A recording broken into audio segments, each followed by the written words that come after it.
Goeiedag. Emiel het gevra dat ek sal dankie sê vir almal wat bygedra het tot ons Kombersprojek. Die doelwit is ver oorskry en julle sal later meer detail op die skerm kan sien. So ons is baie dankbaar vir elkeen wat op een of ander manier bygedra het tot die sukses van hierdie projek. Nogmaals baie dankie. Vrydag het die Olimpiese Spele in Tokio begin. En teen die agtergrond van hierdie groot sportgebeurtenis is my tema vanoggend op julle merke. Welkom by hierdie virtuele erediens. Mag dit vir jou 'n geseënde en 'n geloofsversterkende ervaring wees. Dis 'n erediens, so kom ons begin dit in die naam van hom oor wie hierdie erediens gaan.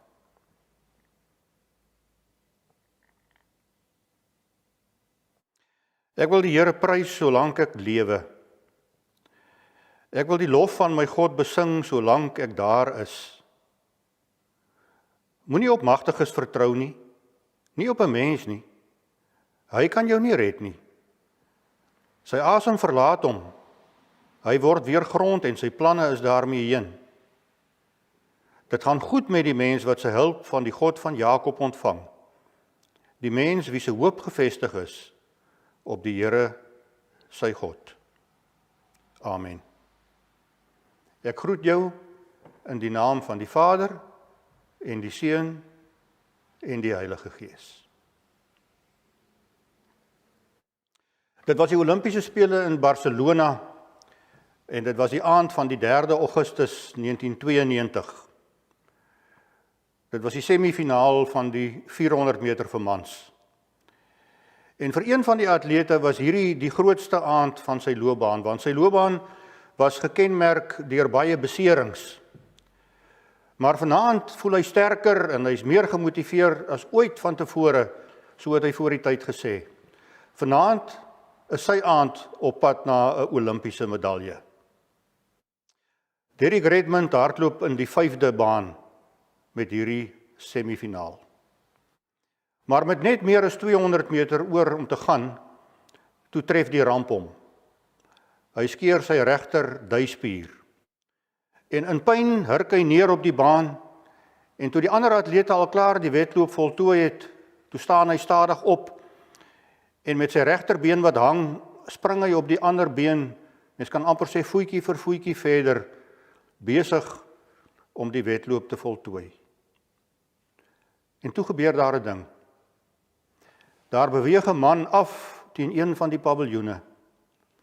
Hy klim oor die versperring langs die baan en hy kom tot by Redmond en hy sit sy arm om hom en hy help hom voortsukkel tot by die wenpaal. En so voltooi Derrick Redmond sy laaste Olimpiese wedloop. Die man wat hom oor die wenstreep gehelp het, was sy pa. Die pers noem dit the most glorious finish in Olympic history. Kom ons bid.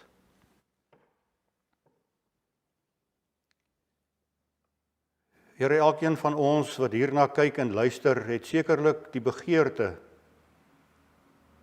om met U 'n ontmoeting te hê. Om te hoor wat U vir ons elkeen wil sê. En Here, ek glo ook selfs in hierdie abnormale en vreemde omstandighede van so 'n virtuele erediens is die woord waar wat sê waar ons so by mekaar is in U naam. Daar is U op 'n baie besondere manier by elkeen van ons. En Here, dis vir ons 'n wonderlike troos, 'n wonderlike waarborg, 'n wonderlike wete dat U by elkeen van ons persoonlik is, waar ons ook al is in hierdie oggend. Waar ons ook al besig is om te kyk en te luister.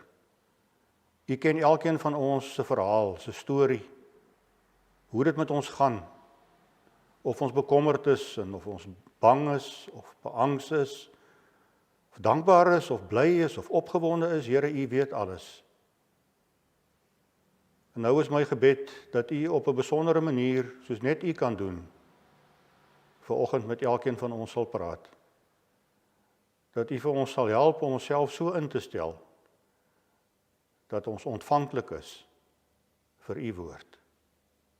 Ek vra dit in Jesus se naam. Amen. Ek gaan 5 verse lees uit Paulus se eerste brief aan die Korintiërs, hoofstuk 9. Nou in die begin van hierdie hoofstuk 9, vertel Paulus hoe hy alles opgeoffer het vir die evangelie. Hy vertel ook dat hy nie eers aanspraak maak op sy regte as 'n apostel of selfs op vergoeding nie. Hy vertel hoe sensitief is hy by die verkondiging van die evangelie en dat hy daarom, en ek gaan nou die woorde lees wat hy gebruik, hy sê dat hy daarom vir almal alles geword het om in elk geval sommige te red. Dis die prys wat hy bereid is om te betaal. Hy sal enigiets doen, sê hy, om te verseker dat hy nie 'n hindernis is vir die verspreiding van die evangelie nie. En dan skryf hy verder in vers 23, en dis waar ons nou begin lees. Paulus sê, dit alles doen ek ter wille van die evangelie, sodat ek aan die vrug daarvan deel kan hê. Nou die vrug is natuurlik mense wat tot geloof kom en wat daarna tot eer van God lewe. Vers 24. Weet julle nie dat atlete wat aan 'n wedloop deelneem, wel almal hardloop, maar dat net een die prys ontvang nie? Hardloop dan so dat julle die prys kan wen. Almal wat aan 'n wedstryd deelneem, ontsê hulle self allerlei dinge. Hulle doen dit om 'n verganklike oorwinnaarskroon te verkry, maar ons 'n onverganklike. Ek hardloop dan ook soos een wat nie van sy doel onseker is nie. Ek slaan soos 'n bokser wat nie in die lug slaan nie. Vers 27. Maar ek oefen my liggaam en bring dit onder beheer, sodat ek nie ander tot die stryd oproep en self nie kwalifiseer nie. Ons lees tot daar. Nou Paulus gebruik 'n metafoor uit die sportwêreld om vir ons iets te vertel van die lewe van 'n gelowige. 'n Baie bekende teoloog noem hierdie Paulus se fascinerende beeldspraak. Sy fascinerende beeldspraak. En in sy beeldspraak is hy, dis nou Paulus, en met ander woorde ook ons, soos atlete, sê hy. En ons geloofslewe is soos 'n wedloop waarin ons almal deelneem. Hy motiveer ons dan as geloofsatlete in vers 24 deur te sê, hardloop dan so dat jy die prys kan wen. Nou, vir die lesers van hierdie brief was die beeld wat Paulus hier gebruik baie bekend.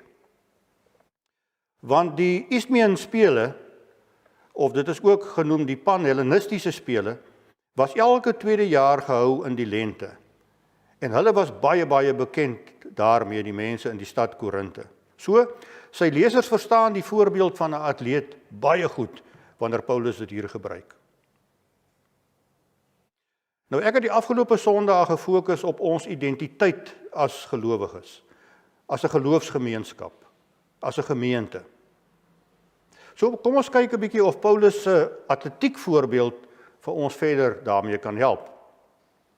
Nou die metafoor wat Paulus hier gebruik, spreek baie tot my, en ek gaan sy beeldspraak ook nou verder gebruik, want ek sien en ek hoor van mense wat moeg is vir die geloofswedloop. Wat hulle lus om te hardloop verloor het. Wat beserings langs die pad opgedoen het. Geloofsatlete wat gedehidreer is. Wat voel hulle is net nie fiks genoeg om klaar te maak nie. Wat soms selfs wens die wedloop is verby, hy's oor. En dan ken ek ook, en ek weet ook van baie wat opgehou het met die wedloop, wat opgehou het met hardloop. Wat net nie meer deelneem nie. Wat besluit het die wedloop is net nie meer die moeite werd nie. Almal van ons as gelowiges is besig met hierdie geloofswedloop. Ek en jy het al weggespring. Die skoot het al geklap. Iewers in die verlede. Miskien kan jy nie eers onthou wanneer jy begin het nie. Want dalk was jy nog te klein. Miskien het jy sommer aan jou moeder se knie al begin deelneem. Maar sommige mense maak eers 'n klomp ander draaie so deur die lewe voordat hulle wegspring. Maar die feit is, volgens Paulus se beeldspraak, is ons as gelowiges almal besig met 'n geloofswedloop. geloofswedloop. Vir sommige is daar nog 'n lang stuk van die wedloop voor. Vir ander van ons is die wenpaal reeds in sig. Vir sommige is dit soos 'n naloop en vir ander is dit soos 'n maraton. Ek wil vir jou vanoggend vra, hoe voel jy oor jou geloofswedloop? Hoe voel jy daaroor? En daarom my tema, op julle merke. Nou ek wil 4 wenke uit die Bybel vir ons as geloofsatlete gee. Kan ek dit so stel uit die afrigters handleiding? 4 wenke. En my gebed is dat dit ons sal aanmoedig en motiveer en versterk, sodat ons in Paulus se woorde daardie onverganklike oorwinnaarskroon sal kan wen. Die eerste wenk, in vers 27 sê Paulus, ek oefen my liggaam en ek bring dit onder beheer. En dis presies wat atlete doen. Hulle is dag vir dag besig om hulle liggame en op 'n manier ook selfs hulle denke te oefen en te kondisioneer. Paulus sê, soos 'n atleet, so oefen hy, kan ons amper sê, sy geloofslonge, sy geloofspiere, sy geloofsuithou vermoë. En hy doen dit sodat hy kan klaarmaak, die wedloop kan voltooi, sodat hy kan presteer, sodat hy die prys kan ontvang, so sê hy. Want geen atleet neem deel om te verloor nie. Ons weet geen atleet kan ook presteer sonder om te oefen nie, sonder om sy lyf en sy gedagtes te kondisioneer nie. En ek weet dit, want ek was ook in my jong dae 'n atleet. En in my studente dae op Stellenbosch baie jare gelede het ek die voorreg gehad om skouer te skuur met van ons land se bekendste en se beste atlete. Selfs van die beste atlete in die wêreld. So ek weet, dit kos oefening om 'n atleet te wees op daardie vlak. Maar nou is die vraag, hoe oefen ek en jy dan vir ons geloofswedloop? Waar is die plek waar ek en jy onsself fiks kry? Onsself reg kry vir hierdie geloofswedloop? Kan ek miskien so vra, waar is die oefenbaan? Waar is die gimnasium? Luister 'n bietjie wat skryf Paulus aan die jong geloofsatleet Timoteus. Hy sê, die hele skrif is deur God geïnspireer en het groot waarde om in die waarheid te onderrig, dwaling te bestry, verkeerdhede reg te stel en 'n regte lewenswyse te kweek, sodat, so skryf Paulus, ons volkome voorberei en toegerus sal wees vir elke goeie werk. 2 Timoteus 3. Voorberei en toegerus, dit beteken fiks wees in atletiek terme. Nou deur al die jare het gelowiges geweet dat God se woord ons toerus, ons voorberei, ons fiks maak vir hierdie geloofswedloop. Dis nogal vir my veelzeggend dat ons vroeër daardie uitdrukking godsdienstoefening gebruik het, wanneer daar uit die Bybel gelees is en wanneer ons gebid het.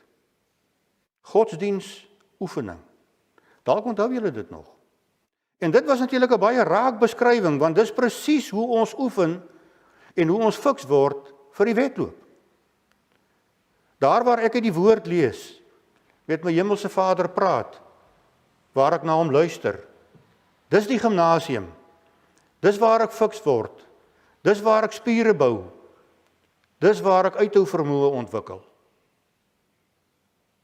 Hoe belangrik is die Bybel, God se woord vir jou en vir my? Hoeveel gesag dra dit nog? Hoeveel tyd spandeer ek en jy met sy woord?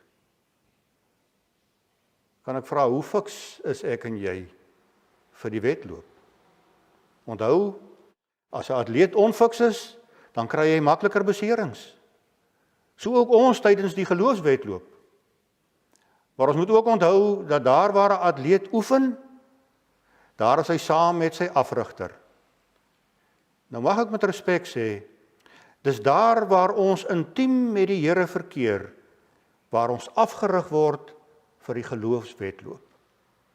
Sonder tyd met die Here en sonder tyd met sy woord, is ons onfiks en sleg toegerus vir hierdie wedloop. En as ons so is, dan staar beserings en tou opgooi, staar ons dan in die gesig. Die eerste wenk was, ek oefen, sê Paulus in vers 27. Maar as ook 'n tweede wenk, en dit het met toeskouers en met ander van die deelnemers te doen. Nou Paulus verwys nie daarna in hierdie verse wat ons gelees het nie, maar hy skryf wel oor ander geloofsatlete in die vorige verse van hierdie hoofstuk. Nou atlete weet watter groot rol toeskouers en ander deelnemers speel.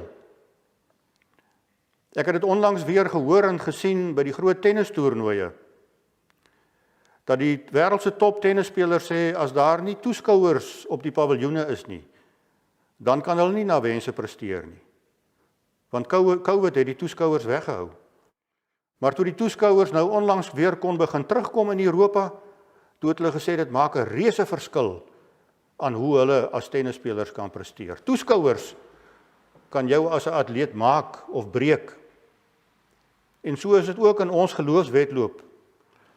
Ons kan te doen kry met mense wat dink, as ek dit so kan uitdruk, ons is laf om nog deel te neem. Mense wat ons uitnooi om eerder hulle lui lekker voorbeeld te volg. Mense wat sê, die wedloop van 'n Christen is te moeilik man, los dit liewer, gooi tou op. Dis nie die moeite werd nie. Nou sulke stemme hoor ons van die paviljoen af, en soms kom daardie stemme op 'n persoonlike manier na ons toe, maar soms kom hulle ook in die algemeen na ons toe, deur die TV en deur die koerante en deur die radio en deur sosiale media. Hoe kan jy nog in God glo? So skreeu hierdie toeskouers. Hoe kan jy glo as alles so chaoties is? As jy nie 'n werk het nie, as jy nie 'n inkomste het nie. As die Here jou nie genees van jou siekte nie, hoe kan jy nog glo? Nee wat man, los die wedloop. Maar gelukkig is daar ook ander toeskouers. En van hulle lees ons in Hebreërs 12. En daar staan, terwyl ons dan so 'n groot skare geloofsgetuies rondom ons het, laat ons elke las van ons afgooi, ook die sonde wat ons so maklik verstrik. En laat ons die wedloop wat vir ons voorlê met volharding hardloop. Hebreërs 12. Die Hebreërskrywer praat van 'n skare geloofsgetuies. Nou dis hulle wat al die wedloop suksesvol voltooi het. Dis byvoorbeeld Bybelse figure soos Henog en Abraham en Moses. En hulle voorbeelde moedig ons aan, sodat ons vasberade en ek kan sê met oorgawe kan volhard met hierdie wedloop. Hulle is simbolies soos toeskouers op die paviljoen, wat juig en skreeu en voete stamp en fluit en hande klap, en ons as die deelnemers aanmoedig om klaar te maak. En net so is Paulus ook een van hierdie geloofsgetuies. En na hom was daar baie ander. Dink 'n bietjie aan die ou kerkvaders, en ook ons eie gelowige voorgeslagte. Miskien jou oupa, jou ouma, jou ma, jou pa. Hulle voorbeelde moedig ons aan en motiveer ons. En is baie interessant dat in die lewe van 'n werklike atleet is dit ook so, want hulle word geïnspireer as hulle lees en hulle kyk na die voorbeelde en die stories van atlete wat voor hulle was en wat legendes was. Daar is toeskouers. Van hulle probeer ons ontmoedig, terwyl ander ons weer bemoedig. En moet natuurlik nou nie die ander atlete vergeet nie, want dit gebeur mos gereeld in langer afstande, dat atlete mekaar stamp en mekaar selfs kan potjie. Dat hulle dit vir mekaar soms kan moeilik maak om die wedloop te voltooi. En so kry ons ook soms te doen met gelowiges wat eintlik 'n negatiewe effek op ons het. Wie se geestelike swaarmoedigheid ons bene lam maak. Wat eintlik, kan ek sê, vir ander 'n geloofshindernis word. Maar gelukkig is daar ook mede-atlete wat ons moet inpraat tydens die wedloop, wat ons aanspoor. Luister weer net 'n bietjie wat skryf die Hebreër briefskrywer. Hy sê, maar solank daar nog 'n vandag is, moet julle mekaar elke dag aanspoor. Hebreërs 3. En dis wat ons veronderstel is om met mede-hardlopers te doen. Mekaar te bemoedig. En daarna verwys Paulus ook, wanneer hy vir die gemeente in Rome skryf. Luister, hy sê, dat ons deur mekaar se geloof bemoedig kan word. Ek deur julle sin, en julle deur myne. Romeine 1. Ons is saam in hierdie wedloop. Een teoloog skryf so daaroor, hy sê, finishing the race is a community project. Die tweede wenk was, wees bewus van toeskouers en hulle invloed. Word geïnspireer deur die voorbeelde en die aanmoediging van geloofsgetuies, hulle wat reeds klaar gemaak het met die wedloop. En kom ons bemoedig en help mekaar om die wedloop te voltooi. Maar daar is 'n derde wenk, en dit het met opoffering te doen, want Paulus sê in vers 25, almal wat aan 'n wedstryd deelneem, ontsê hulle self allerlei dinge. Nou heel wat vertalings vertaal dit met die woord selfbeheersing.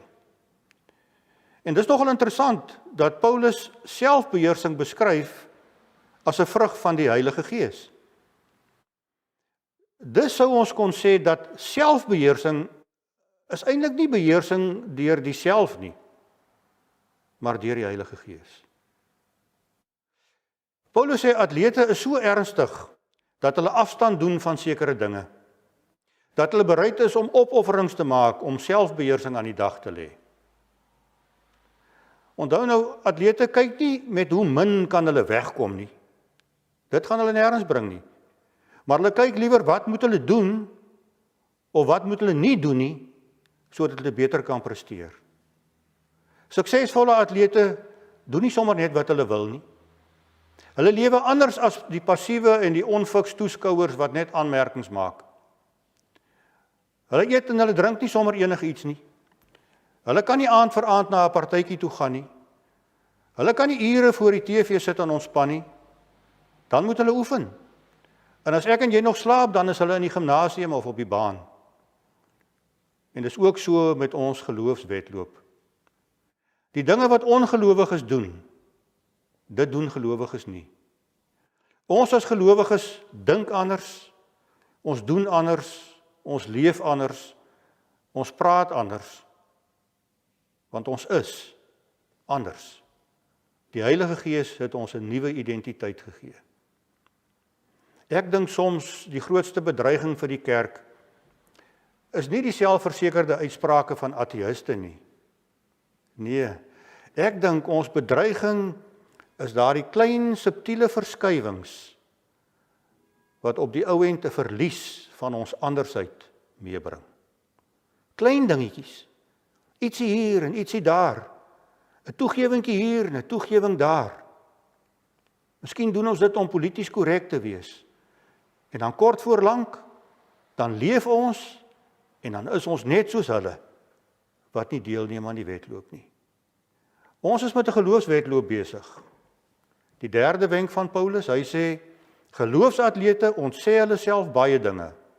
Hulle offer op. Hulle leef met selfbeheersing. Hulle is anders as die passiewe toeskouers. En dan het die laaste wenk te doen met doelgerigtheid. Of ons kan ook sê met fokus. Want Paulus sê in vers 24 dat die atleet, hy neem nie deel om die tyd om te kry nie. Hy neem deel met 'n doel. Hy's gefokus. Hy wil die wenstreep behaal. Hy wil die prys kry. En so is dit ook met jou en my geloofswedloop. Ons moet lewe met 'n doel, met 'n lewensmissie, met God se roeping vir my lewe as 'n doel. Ons is nie toevallig op die baan nie.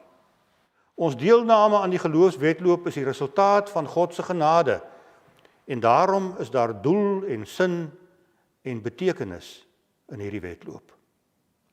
Paulus is so ernstig hieroor dat hy selfs 'n bokser as 'n voorbeeld gebruik. Hy sê, onthou nou 'n bokser, hy mik iewers. Hy slaan om raak te slaan. Hy slaan nie sommer blindweg net in die lug nie. Ons neem deel met 'n doel. Nie om die geloofswedloop net klaar te maak nie, maar om dit te wen, so sê Paulus. Maar kan ons dan almal wen? Dis mos nie hoe dit werk nie. En dan skryf 'n bekende teoloog so daaroor. Hy sê, en dis so pragtig, the point is not that there is only one winner. The point is, run the way the winner runs.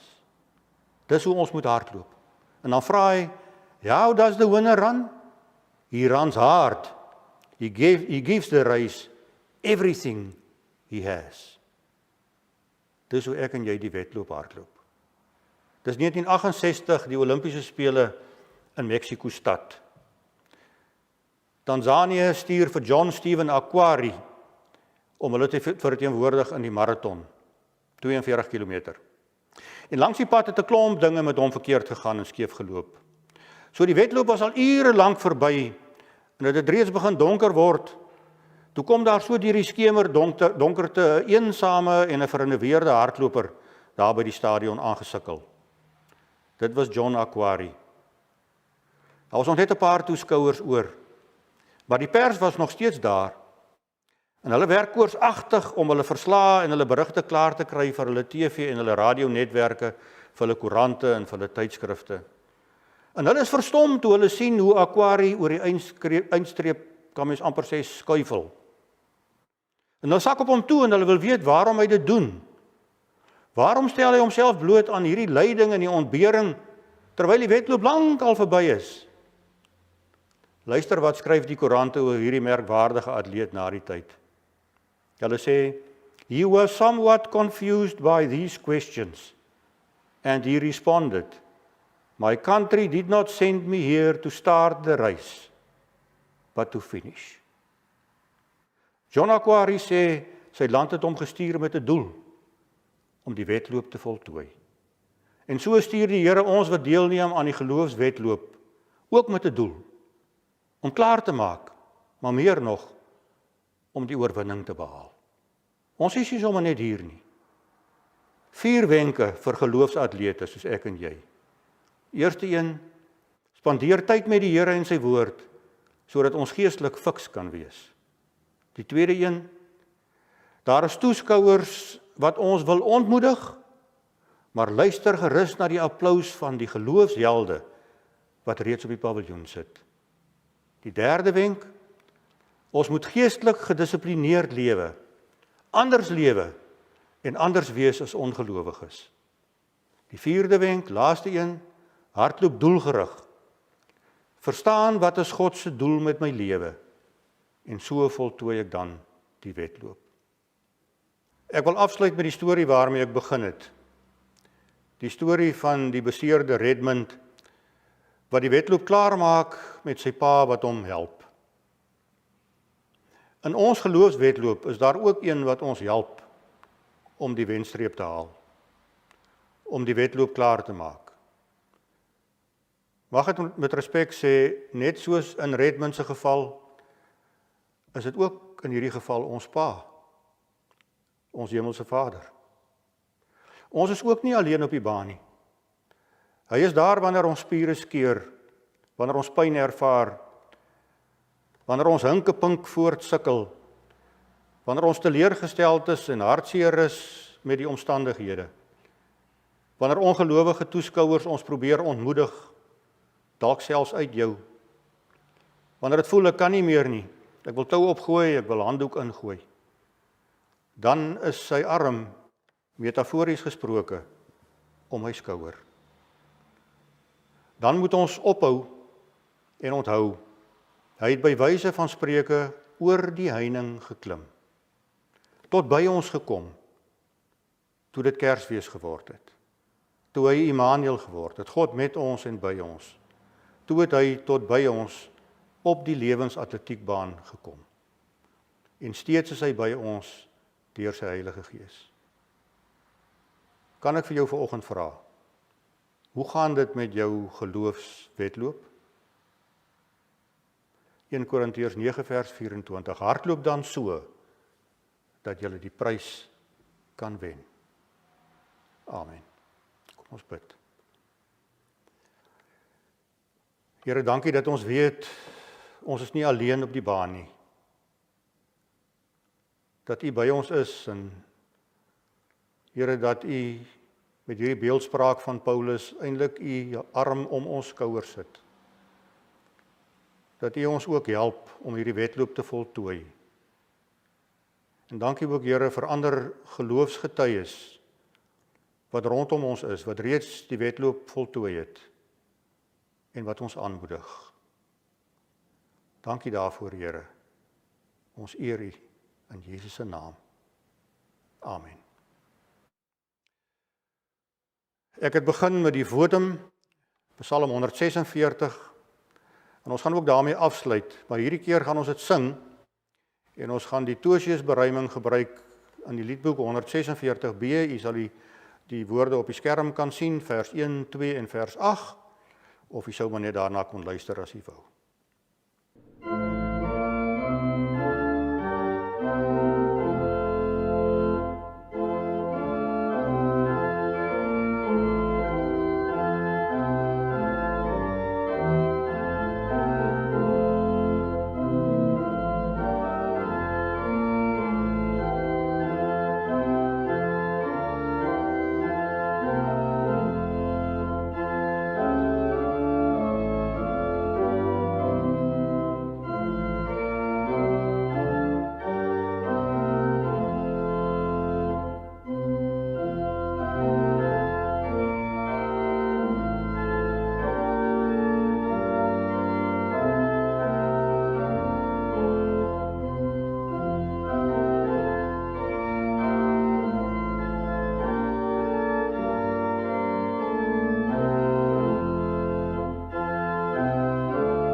Ontvang die seën van die Here. Ons bid nou dat die genade van ons Here Jesus Christus en die liefde van God ons Vader en die gemeenskap van die Heilige Gees met elkeen van ons sal wees en bly. Amen.